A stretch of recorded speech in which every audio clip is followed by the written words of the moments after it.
ಎಲ್ರಿಗೂ ನಮಸ್ಕಾರ. ಹೌದು, ಇವತ್ತಿನ ಈ ವಿಡಿಯೋದಲ್ಲಿ SSC ಅವರ ನ್ಯೂ ರಿಜಿಸ್ಟ್ರೇಷನ್ ಮಾಡ್ಕೋಬೇಕು ಅಂದರೆ ಯಾವ ರೀತಿ ಮಾಡ್ಕೊಳ್ಳೋದು ಅಂತ ತಿಳಿಸ್ಕೊಡೋಕೆ ಹೋಗ್ತಾ ಇದ್ದೀನಿ. ಬನ್ನಿ ಇವತ್ತಿನ ಈ ವಿಡಿಯೋನ ಶುರು ಮಾಡೋಕ್ಕಿಂತ ಮುಂಚೆ ಯಾರೇನ ನಮ್ಮ ಚಾನಲ್ ಸಬ್ಸ್ಕ್ರೈಬ್ ಆಗಿಲ್ಲ ಪ್ಲೀಸ್ ಸಬ್ಸ್ಕ್ರೈಬ್ ಆಗಿ. ಮೊದಲನೇದಾಗಿ ಏನಪ್ಪ ಮಾಡಬೇಕಂದ್ರೆ SSC ಅಂತ ನೀವು ಒಂದು ಬ್ರೌಸರಲ್ಲಿ ಬಂದು SSC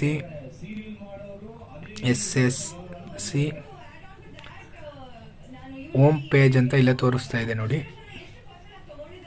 ಈ ರೀತಿ ಇದ್ರ ಮೇಲೆ ನೀವು ಟ್ಯಾಪನ್ನು ಮಾಡ್ಕೋಬೇಕಾಗುತ್ತೆ. ಅಲ್ಲೇ SSC.nic.in ಅಂತ ಕೊಟ್ಟರೆ ಅಲ್ಲೇ ಬರುತ್ತೆ ನಿಮಗೆ. ಈ ರೀತಿ SSC ಅನ್ನೋ ಒಂದು ಇದು ಕಾಣುತ್ತೆ. ಅಲ್ಲಿ ನೀವು ಟ್ಯಾಪನ್ನು ಮಾಡಿ ಓಪನನ್ನು ಮಾಡ್ಕೊಳಕ್ಕಾಗುತ್ತೆ ನೋಡಿ. ಈ ರೀತಿ ಒಂದು ಇಂಟರ್ಫೇಸ್ ಓಪನ್ ಆಗುತ್ತೆ ಫ್ರೆಂಡ್ಸ್. ನಂತರ ನೀವು ಈಗಾಗಲೇ ಎಷ್ಟೊಂದು ಜಾಬ್ಗಳಿಗೆ ಏನಾದರೂ ನೀವು SSCಲಿ ಆಗಲೇ ರಿಜಿಸ್ಟ್ರೇಷನ್ ಆಗಿದ್ದರೆ ಪುನಃ ಲಾಗಿನ್ ಆಗಿ ಯೂಸರ್ ನೇಮನ್ನು ಕ್ರಿಯೇಟ್ ಮಾಡೋ ಅವಶ್ಯಕತೆ ಇರಲ್ಲ. ನೀವೇನಾದರೂ ಹೊಸಬ್ರಾಗಿದ್ದರೆ ನೀವು ಯೂಸರ್ ID ಹಾಗೂ ಪಾಸ್ವರ್ಡನ್ನು ಕ್ರಿಯೇಟ್ ಮಾಡ್ಕೋಬೇಕಾಗುತ್ತೆ. ಅದರಿಂದ ನೀವೇನು ಮಾಡಬೇಕಪ್ಪ ಅಂದರೆ ಇಲ್ಲಿ ನೋಡಿ, ಇಲ್ಲಿ ತೋರಿಸ್ತಾ ಇದ್ದೀನಿ ನಾನು. ಇಲ್ಲಿ ನೋಡಿ, ನ್ಯೂ ಯೂಸರ್ ಅಂತಿದೆಯಲ್ಲ, ಇದ್ರ ಮೇಲೆ ಕ್ಲಿಕ್ಕನ್ನು ಮಾಡ್ಕೋಬೇಕಾಗುತ್ತೆ. ನೀವು ಇನ್ನೂ ಒಂದು ಸತಿನೂ ಇದರಲ್ಲಿ ಅಪ್ಲೈನ ಮಾಡಿಲ್ಲ ಅಂದರೆ ನ್ಯೂ ಯೂಸರ್ ಮೇಲೆ ಕ್ಲಿಕ್ಕನ್ನು ಮಾಡಿಕೊಂಡು ನೀವು ಪಾಸ್ವರ್ಡು ಮತ್ತು ರಿಜಿಸ್ಟ್ರೇಷನ್ ನಂಬರನ್ನು ಕ್ರಿಯೇಟ್ ಮಾಡ್ಕೋಬೇಕಾಗುತ್ತೆ. ಈಗ ನಾನು ಕ್ಲಿಕ್ಕನ್ನು ಮಾಡ್ಕೋತಾ ಇದ್ದೀನಿ ನೋಡಿ. ಈ ರೀತಿ ಒಂದು ಬೇಸಿಕ್ಕಾಗಿ ಇಲ್ಲಿ ನೋಡಿ, ಇಲ್ಲಿ ಹೇಳಿದ್ದಾರೆ ನೋಟ್ ಕ್ಯಾಂಡಿಡೇಟ್ ಮಸ್ಟ್ ಬಿ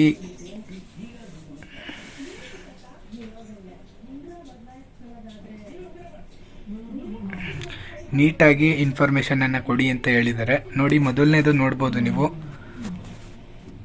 ಇಲ್ಲಿ ನೋಡಿ, do you have Aadhaar card, ನಿಮ್ಮ ಹತ್ರ ಆಧಾರ್ ಕಾರ್ಡ್ ಇದೆಯಾ? ಎಸ್ ಅಂತ ಕೊಡಿ. ಹಾಗೂ ಆಧಾರ್ ಕಾರ್ಡ್ ನಂಬರನ್ನು ಹಾಕಿ. ಆಧಾರ್ ಕಾರ್ಡ್ ನಂಬರನ್ನು ಹಾಕಿದ್ಮೇಲೆ ಆ ನಂಬರನ್ನು ವೆರಿಫೈ ಮಾಡ್ಕೋಬೇಕಾಗುತ್ತೆ. ನೆಕ್ಸ್ಟು ಟೈಪ್ ಆಫ್ ID, ನೀವು ಯಾವ ರೀತಿ ID ಕೊಡ್ತೀರಾ ಅಂತ ಇಲ್ಲೇ ನೋಡಿ, ಇಲ್ಲೇ ತೋರಿಸ್ತಾ ಇದೆ ನೋಡಿ. ನಿಮ್ಮ ಹತ್ರ ಡ್ರೈವಿಂಗ್ ಲೈಸೆನ್ಸ್ ಇದ್ದರೆ ಡ್ರೈವಿಂಗ್ ಲೈಸೆನ್ಸ್ ಕೊಡ್ಬೋದು.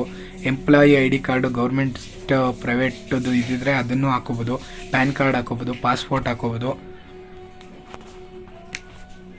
ಹಾಗೆ ಸ್ಕೂಲ್ ಕಾಲೇಜ್ ID ಹಾಗೂ ವೋಟರ್ ID ಕೂಡ ನೀವು ಅಪ್ಲೈಯನ್ನು ಮಾಡ್ಬೋದು. ನೆಕ್ಸ್ಟು ID ನಂಬರನ್ನು ಹಾಕಿ ಅಂತ ಕೇಳ್ತಿದೆ, ನೇಮನ್ನು ಹಾಕಿ ಅಂತಿದೆ. ಈ ನೇಮು ನೋಡಿ, ಇಲ್ಲಿ name should be same as mention in matriculation certification. ಅಂದರೆ ನಿಮ್ಮ 10th ಏನು ನಿಮ್ಮ 10th ಮಾರ್ಕ್ಸ್ ಕಾರ್ಡಲ್ಲಿ ಯಾವ ಹೆಸರಿದೆ ಆ ಹೆಸರನ್ನೇ ನೀವು ಹಾಕೋಬೇಕಾಗುತ್ತೆ. ಇಲ್ಲಿ ಸೇಮ್ ಹೇಗಿದೆ ಹಾಗೆ ಹಾಕೋಬೇಕು, ಇಲ್ಲಾಂದರೆ ಅದು ತಪ್ಪಾಗುತ್ತೆ, ಅವರೇ ಹೇಳಿದ್ದಾರೆ. ಆದ್ದರಿಂದ ಹಾಗೂ ನೇಮನ್ನು ಹಾಕಿದ ನಂತರ ವೆರಿಫೈಯನ್ನು ಮಾಡ್ಕೋಬೇಕಾಗುತ್ತೆ.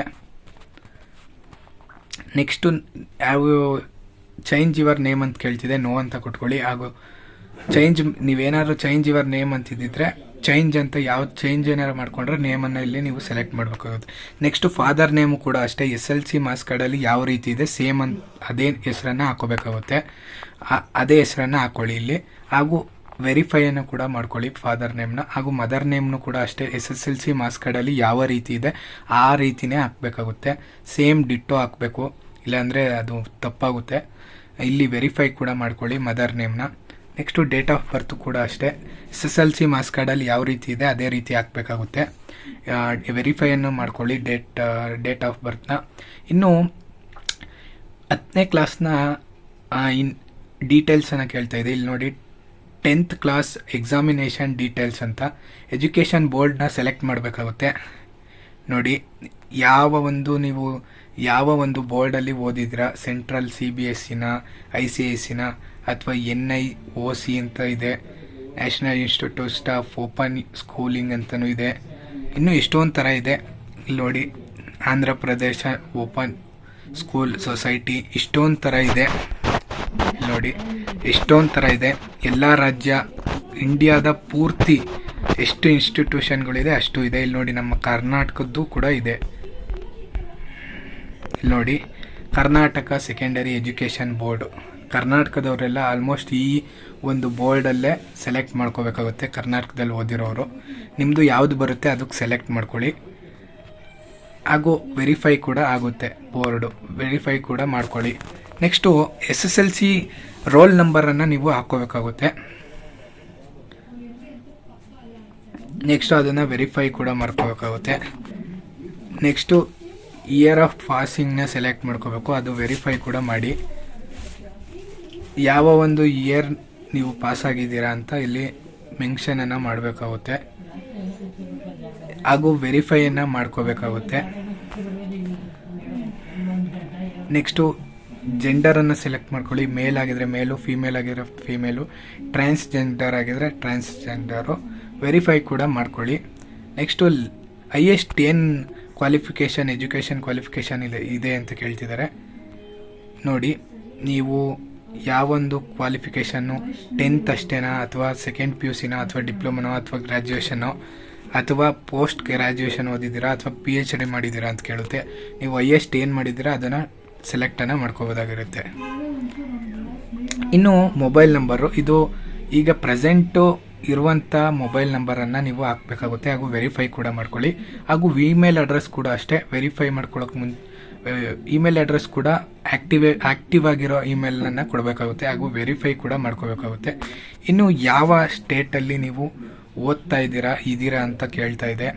ಅದು ನಿಮ್ಮದು ಯಾವ ಸ್ಟೇಟ್ ಆಗಿದೆ ನೋಡಿ, ಇಲ್ಲಿ ಎಲ್ಲ ಸ್ಟೇಟ್ಗಳದ್ದು ಕೊಟ್ಟಿದ್ದಾರೆ.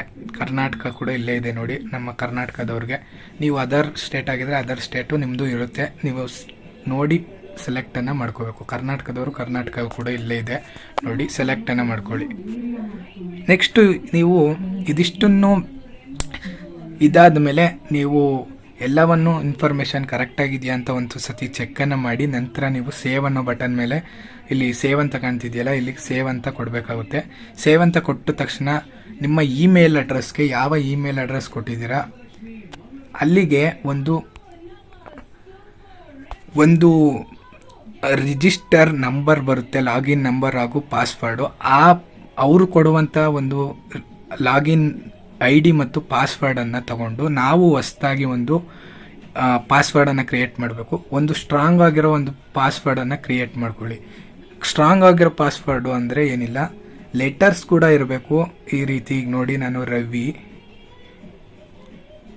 @777 ಅಂತ ಮಾಡ್ಕೋತೀನಿ. ಇಲ್ಲಿ ಲೆಟರ್ಸ್ ಕೂಡ ಇದೆ, ನಂಬರ್ಸ್ ಕೂಡ ಇದೆ, ಹಾಗೂ ಇದು ಕೂಡ ಆಲ್ಫಾಬೆಟಿಕ್ ಕೂಡ ಇದೆ. ಈ ರೀತಿ ನೀವು ಸ್ಟ್ರಾಂಗ್ ಆದ ಒಂದು ಪಾಸ್ವರ್ಡನ್ನು ಸೆಟ್ ಮಾಡ್ಕೋಬೇಕಾಗುತ್ತೆ. ಈಗ ನಾನು ಎಲ್ಲವನ್ನು ಫಿಲಪ್ ಮಾಡಿ ಸಿಗ್ತೀನಿ. ಆನಂತರ ಏನು ಮಾಡಬೇಕು, ಯಾವ ರೀತಿ ಪುನಃ ಅಪ್ಡೇಟ್ ಡೀಟೇಲ್ಸ್ಗಳನ್ನ ಹಾಕಬೇಕು ಅಂತ ಹೇಳ್ತೀನಿ ಫ್ರೆಂಡ್ಸ್. ಈಗ ನಾನು ಒಂದನೇ ಬೇಸಿಕ್ ಡೀಟೇಲ್ಸ್ ಅಂತ ಏನಿದೆ ಇದನ್ನು ನಾನು ಫುಲ್ಲು ಕಂಪ್ಲೀಟನ್ನು ಮಾಡಿಕೊಂಡೆ. ಕಂಪ್ಲೀಟನ್ನು ಮಾಡಿದಾಗ ಸೇವ್ ಅಂತ ಕೊಟ್ಟ ನಂತರ ನನ್ನ ಇಮೇಲ್ IDಗೆ ಒಂದು ಪಾಸ್ವರ್ಡ್, ರಿಜಿಸ್ಟ್ರೇಷನ್ ನಂಬರ್ ಹಾಗೂ ಒಂದು ಪಾಸ್ವರ್ಡನ್ನು ಕೊಟ್ಟರು. ಅದನ್ನು ನಾನು ಲಾಗಿನ್ನಲ್ಲಿ ಹಾಕ್ಕೊಂಡು ನನಗೆ ಬೇಕಾಗಿರುವಂಥ ಪಾಸ್ವರ್ಡನ್ನು ನಾನು ಸೆಟ್ ಮಾಡಿಕೊಂಡೆ. ನೀವು ಕೂಡ ಈ ರೀತಿಯೇ ನಿಮಗೆ ಬೇಕಾಗಿರುವಂಥ ಪಾಸ್ವರ್ಡನ್ನು ಲಾಗಿನ್ ಮೊದಲು ಏನು ಇಂಟರ್ಫೇಸ್ ಬಂತು ಲಾಗಿನ್ ಅಂತ, ಅಲ್ಲಿಗೆ ಹೋಗಿ ಅವರು ಕೊಟ್ಟಿರುವಂಥ ಮೆಸೇಜಲ್ಲಿ ಕೊಟ್ಟಿರುವಂಥ ರಿಜಿಸ್ಟ್ರೇಷನ್ ನಂಬರು ಹಾಗೂ ಅವರು ಕೊಟ್ಟಿರುವಂಥ ಪಾಸ್ವರ್ಡನ್ನು ಹಾಕಿ ಅಲ್ಲಿ ಕೇಳುತ್ತೆ ನ್ಯೂ ಪಾಸ್ವರ್ಡನ್ನು ಸೆಟ್ಟನ್ನು ಮಾಡ್ಕೊಳ್ಳಿ ಅಂತ. ಅದು ನಿಮಗೆ ಗೊತ್ತಾಗುತ್ತೆ. ಅದು ನಿಮಗೆ ಯಾವ ರೀತಿ ಬೇಕೋ ಆ ರೀತಿ ಒಂದು ಸ್ಟ್ರಾಂಗ್ ಆದ ಪಾಸ್ವರ್ಡನ್ನು ನೀವು ಸೆಲೆಕ್ಟನ್ನು ಮಾಡ್ಕೋಬೇಕು. ನೆಕ್ಸ್ಟು ನೀವು ಇಲ್ಲಿ ಎರಡನೇ ಸ್ಟೆಪ್ಪು ಓಪನ್ ಆಗುತ್ತೆ. ಇಲ್ಲಿ ನೋಡಿ, ಅಡಿಷ್ನಲ್ ಕಾಂಟ್ಯಾಕ್ಟ್ ಡೀಟೇಲ್ಸ್ ಅಂತ ಓಪನ್ ಆಗುತ್ತೆ. ಈ ರೀತಿ ಇರುತ್ತೆ. ಫಸ್ಟ್ನೇದು ನೀವು ನಿಮ್ಮ ಕ್ಯಾಟಗರಿಯನ್ನು ಸೆಲೆಕ್ಟ್ ಮಾಡ್ಕೋಬೇಕು. ನೀವು ಜನರಲ್ಗೆ ಬರ್ತಿರೋ, EWSಗೆ ಬರ್ತಿರೋ, ಅಥವಾ OBCಗೆ ಬರ್ತಿರೋ, ಅಥವಾ STಗೆ ಬರ್ತಿರೋ, ಅಥವಾ SCಗೆ ಬರ್ತಿರೋ ಅಂತ ನೀವು ಸೆಲೆಕ್ಟ್ ಮಾಡಿಕೊಂಡು ಕ್ಯಾಟಗರಿನ ವೆರಿಫೈ ಮಾಡ್ಕೋಬೇಕಾಗುತ್ತೆ. ಇನ್ನು ನ್ಯಾಷನಾಲಿಟಿನ ನೀವು ಸೆಲೆಕ್ಟನ್ನು ಮಾಡ್ಕೋಬೇಕಾಗುತ್ತೆ. ಹಾಗೂ ನ್ಯಾಷನಾಲಿಟಿ ಸೆಲೆಕ್ಟನ್ನು ಮಾಡ್ಕೊಂಡ್ಮೇಲೆ ಐಡೆಂಟಿಫಿಕೇಷನ್ ಮಾರ್ಕ್ಸ್, ನಿಮ್ಮ ಐಡೆಂಟಿಫಿಕೇಷನ್ ಮಾರ್ಕ್ಸ್ ನಿಮ್ಮ ಮುಖದಲ್ಲಿ ಅಥವಾ ನಿಮ್ಮ ಮುಖದಲ್ಲಿ ಏನಾದರೂ ಮಾರ್ಕ್ ಇದ್ದರೆ ಅದನ್ನು ಐಡೆಂಟಿಫಿಕೇಷನ್ ಮಾರ್ಕ್ ಎಲ್ಲಿದೆ ಅಂತ ನೀವು ಇಲ್ಲಿ ಫಿಲಪ್ಪನ್ನು ಮಾಡಬೇಕಾಗುತ್ತೆ. ನೀವು ಏನಾದ್ರು ಡಿಸಬಿಲಿಟಿ ಇದ್ದರೆ ನೀವು ಡಿಸಬಿಲಿಟಿ ಇದೆ ಅಂತ ಕೊಡಬೇಕಾಗುತ್ತೆ. ಅದಕ್ಕೆ ಒಂದು ಪ್ರೂಫನ್ನು ಕೊಡಬೇಕಾಗುತ್ತೆ. ಟೈಪ್ಸ್ ಆಫ್ ಡಿಸಬಿಲಿಟಿನೂ ಕೊಡಬೇಕಾಗುತ್ತೆ. ಇಲ್ಲಿ ನೋಡ್ಬೋದು ಬ್ಲೈಂಡ್ನೆಸ್ ಅಥವಾ ಏನಾದರೂ ಇಲ್ಲೇ ಕೊಟ್ಟಿದ್ದಾರೆ ಎಷ್ಟೊಂದು ಯಾವ್ದು ರೀತಿ ಡಿಸಬಿಲಿಟಿ ಇದೆ ಅಂತ ನೀವು ಸೆಲೆಕ್ಟ್ ಮಾಡ್ಕೋಬೇಕು. ಇನ್ನು ಡಿಸಬಿಲಿಟಿ ಸರ್ಟಿಫಿಕೇಟ್ ಇದ್ದರೆ ಅದ್ರ ನಂಬರ್ ಹಾಕೋಬೇಕಾಗುತ್ತೆ. ನೆಕ್ಸ್ಟು ಪರ್ಮನೆಂಟ್ ಅಡ್ರೆಸ್ಸನ್ನು ನೀವು ಸೆಲೆಕ್ಟ್ ಮಾಡ್ಕೋಬೇಕಾಗುತ್ತೆ, ಹಾಗೂ ಸ್ಟೇಟ್ ಕೂಡ ಸೆಲೆಕ್ಟ್ ಮಾಡ್ಕೋಬೇಕಾಗುತ್ತೆ. ಸ್ಟೇಟನ್ನು ಸೆಲೆಕ್ಟ್ ಮಾಡಿದ ನಂತರ ಡಿಸ್ಟಿಕ್ ಕೂಡ ಸೆಲೆಕ್ಟ್ ಮಾಡ್ಕೋಬೇಕು, ಪಿನ್ ಕೋಡ್ ಕೂಡ ಹಾಕಬೇಕಾಗುತ್ತೆ. ಇನ್ನು ಪರ್ಮನೆಂಟ್ ಅಡ್ರೆಸ್ ಇದೇನಾ ಅಂತ ಕೇಳುತ್ತೆ. ಎಸ್ ಅಂತಿದ್ರೆ ಎಸ್ ಅಂತ ಕೊಡಿ, ನೋ ಅಂತಿದ್ರೆ ಪರ್ಮನೆಂಟ್ ಅಡ್ರೆಸ್ ಬೇರೆ ಇದ್ದರೆ ನೋ ಅಂತ ಕೊಟ್ಟು ಅದರ ಪರ್ಮನೆಂಟ್ ಅಡ್ರೆಸ್ಸನ್ನು ಕೂಡ ನೀವು ಹಾಕಬೇಕಾಗುತ್ತೆ, ಹಾಗೂ ಸ್ಟೇಟನ್ನು ಕೂಡ ಹಾಕಬೇಕಾಗುತ್ತೆ, ಡಿಸ್ಟಿಕ್ಕನ್ನು ಕೂಡ ಹಾಕಬೇಕಾಗುತ್ತೆ, ಪಿನ್ ಕೋಡನ್ನು ಹಾಕಬೇಕಾಗುತ್ತೆ. Next contact details for other nationals ಅಂತ ಕೊಟ್ಟಿದ್ದಾರೆ, ಇದನ್ನು ಕೂಡ ನೀವು ಹಾಕಬೇಕಾಗುತ್ತೆ. ಇದಿಷ್ಟನ್ನು ಹಾಕಿದ ನಂತರ ನೀವು ನೆಕ್ಸ್ಟ್ ಅಂತ ಕೊಡಬೇಕಾಗುತ್ತೆ. ಇದಿಷ್ಟನ್ನು ನೀವು ಫಿಲಪ್ ಮಾಡಬೇಕಾಗುತ್ತೆ. ಅದು 2ನೇ ಸ್ಟೆಪ್ನಲ್ಲಿ ಅಡಿಷ್ನಲ್ ಕಾಂಟ್ಯಾಕ್ಟ್ಸ್ ಡೀಟೇಲ್ಸಲ್ಲಿ ಫ್ರೆಂಡ್ಸ್ ಇದಿಷ್ಟನ್ನು ನೀವು ಸೆಲೆಕ್ಟ್ ಮಾಡಬೇಕಾಗುತ್ತೆ. ಈಗ ನಾನು ಫಿಲಪ್ ಮಾಡಿದ ನಂತರ 3ನೇ ಸ್ಟೆಪ್ಪನ್ನು ತಿಳಿಸ್ತೀನಿ ನಿಮಗೆ. ಫ್ರೆಂಡ್ಸ್, ನಾನೀಗ 2ನೇ ಸ್ಟೆಪ್ಪನ್ನು ಸಂಪೂರ್ಣವಾಗಿ ಫಿಲಪ್ಪನ್ನು ಮಾಡ್ಕೊಂಡಿದ್ದೀನಿ. ನೆಕ್ಸ್ಟು ಇಲ್ಲಿ ಸೇವ್ ಅಂತ ಮೇಲೆ ಕ್ಲಿಕ್ಕನ್ನು ಮಾಡ್ಕೊಳ್ಳಿ. ನೀವು ಫಿಲಪ್ಪನ್ನು ಮಾಡಿದ ನಂತರ ಈಗ ಸೇವ್ ಆಗಿದೆ. ನೆಕ್ಸ್ಟ್ ಅಂತ ಕೊಡಿ. ನೋಡಿ, ನೆಕ್ಸ್ಟ್ ಅಂತ ಕೊಟ್ಟ ತಕ್ಷಣ ಈ ರೀತಿ ಬರುತ್ತೆ ನಿಮಗೆ. 3ನೇದು ಇದು ನೋಡಿ, ಡಿಕ್ಲರೇಷನ್ನು 3ನೇದು ಸ್ಟೆಪ್ ಓಪನ್ ಆಗುತ್ತೆ ನಿಮಗೆ. ಇಲ್ಲಿ ಹೇಳ್ತಾ ಇದ್ದಾರೆ, ಇದನ್ನು ನೀಟಾಗಿ ಓದಿ ನೋಡಿ. ಇಲ್ಲಿ ಡಿಕ್ಲರೇಷನ್ ಕೊಟ್ಟಿದ್ದಾರೆ. ನಾನು ನೀಡಿರುವಂಥ ಮಾಹಿತಿ ಎಲ್ಲವೂ ಕರೆಕ್ಟಾಗಿದೆ, ಯಾವುದೇ ರೀತಿಯ ಸುಳ್ಳು ಮಾಹಿತಿನ ಕೊಟ್ಟಿಲ್ಲ ಅಂತ ಒಂದು ಡಿಕ್ಲರೇಷನನ್ನು ನಾವು ಕೊಡಬೇಕಾಗುತ್ತೆ. ಇಲ್ಲಿ ಅಗ್ರಿ ಅಂತ ಕ್ಲಿಕ್ಕನ್ನು ಮಾಡಬೇಕಾಗುತ್ತೆ. ಇಲ್ಲಿ ಅಗ್ರಿ ಮೇಲೆ ಕ್ಲಿಕ್ಕನ್ನು ಮಾಡಿ. ಈಗ ನಾನು ಕೊಡ್ತಾ ಇದ್ದೀನಿ ನೋಡಿ. ಇಲ್ಲಿ ನೋಡಿ, ಟೇಕ್ ಎ ಡ್ರಾಫ್ಟ್ ಪ್ರಿಂಟ್ ಅಂತಲೂ ಇದೆ. ಅದ್ರ ಮೇಲಾರು ನೀವು ಕ್ಲಿಕ್ಕನ್ನು ಮಾಡಿಕೊಂಡು ನೀವು ನೋಡ್ಬೋದು. ನೀವು ಏನೇನು ಇನ್ಫಾರ್ಮೇಷನ್ ಕೊಟ್ಟಿದ್ದೀರಾ ಅದು ಇಲ್ಲಿ ತೋರಿಸುತ್ತೆ. ಟೇಕ್ ಎ ಡ್ರಾಫ್ಟ್ ಅಂದರೆ ಒಂದು PDF ರೀತಿ ಓಪನ್ ಆಗಿ ನಿಮ್ಮ ಇನ್ಫಾರ್ಮೇಷನ್ ಏನೇನು ಕೊಟ್ಟಿದ್ದೀರಾ ಎಲ್ಲ ಕರೆಕ್ಟಾಗಿದೆಯಾ ಅಂತ ತೋರಿಸುತ್ತೆ ಫ್ರೆಂಡ್ಸ್. ನೋಡಿ, ಒಂದು ಸತಿ ಚೆಕ್ ಮಾಡಿಕೊಂಡು ಆನಂತರ ಸಬ್ಮಿಟ್ ಅಂತ ಕೊಡಿ.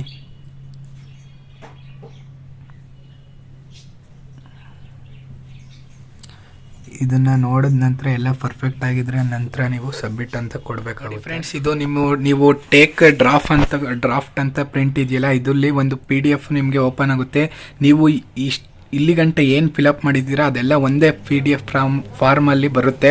ಈಗ ನಾನು ನಿಮಗೆ ತೋರಿಸ್ದೆ, ಅದನ್ನು ನೀಟಾಗಿ ನೀವು ಇನ್ನೊಂದು ಸತಿ ನೋಡಿಕೊಂಡು ಎಲ್ಲ ಇನ್ಫಾರ್ಮೇಷನ್ ಕರೆಕ್ಟ್ ಆಗಿದ್ದ ನಂತರ ನೀವು ಲಾಸ್ಟಲ್ಲಿ ಈ ಸಬ್ಮಿಟ್ ಅನ್ನೋದ್ರ ಮೇಲೆ ಕ್ಲಿಕ್ಕನ್ನು ಮಾಡಬೇಕು. ಸಬ್ಮಿಟ್ ಅನ್ನೋದ್ರ ಮೇಲೆ ಕ್ಲಿಕ್ಕನ್ನು ಮಾಡಿದ ನಂತರ ನಾವು ಕೊಡುವಂಥ ಡಾಟಾ ಎಲ್ಲ SSC ವೆಬ್ಸೈಟಲ್ಲಿ ನಮ್ಮ ಡಾಟಾ ಹೋಗಿ ಸೇವ್ ಆಗಿರುತ್ತೆ ಫ್ರೆಂಡ್ಸ್. ಈಗ ನಾನು ಫೈನಲ್ ಸಬ್ಮಿಟ್ ಅಂತ ಕೊಡ್ತೀನಿ. ಎಲ್ಲ ಆಲ್ಮೋಸ್ಟ್ ಕರೆಕ್ಟಾಗಿದೆ, ಪರ್ಫೆಕ್ಟ್ ಆಗಿದೆ ಅಂತ. ಈಗ ನಾನು ನಿಮಗೆ ಸಬ್ಮಿಟನ್ನು ಕೊಟ್ಟು ತೋರಿಸ್ತೀನಿ. ನೀವು ಕೂಡ ಈ ರೀತಿಯೇ ಮಾಡಬೇಕು, ಹುಷಾರಾಗಿ, ಕೇರ್ಫುಲ್ಲಾಗಿ. ಈಗ ನಾನು ಸಬ್ಮಿಟ್ ಅಂತ ಕೊಟ್ಟೆ. ಇಲ್ಲಿ ನೋಡಿ, ಎಂಟರ್ OTP ಅಂತ ಕೇಳ್ತಾ ಇದೆ. ಒಂದು OTPನ ಕಳಿಸ್ತಾರೆ ಅವರು. OTPನ ಮೊಬೈಲಿಗೆ ಕಳಿಸಿರ್ತಾರೆ. ಅದನ್ನು ನಾವು ಕಾಪಿ ಮಾಡಿಕೊಂಡು ಅಲ್ಲಿ ವೆಬ್ಸೈಟಿಗೆ ಬಂದು ನಾವು ಲಿಂಕನ್ನು ಪೇಸ್ಟನ್ನು ಮಾಡಬೇಕಾಗುತ್ತೆ.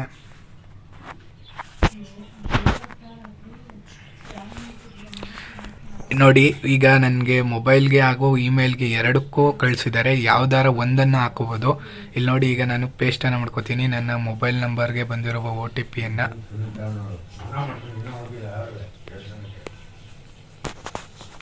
ಈಗ ಹಾಕ್ಕೊಂಡಿದ್ದೀನಿ. ಈಗ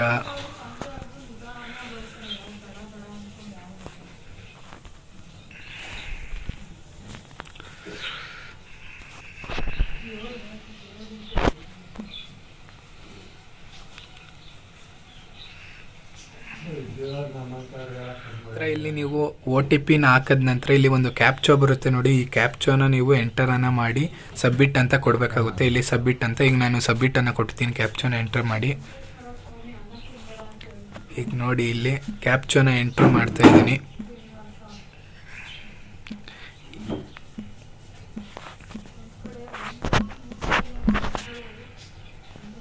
ಈಗ ನಾನು ಸಬ್ಮಿಟ್ ಅಂತ ಕೊಡ್ತೀನಿ ನೋಡಿ.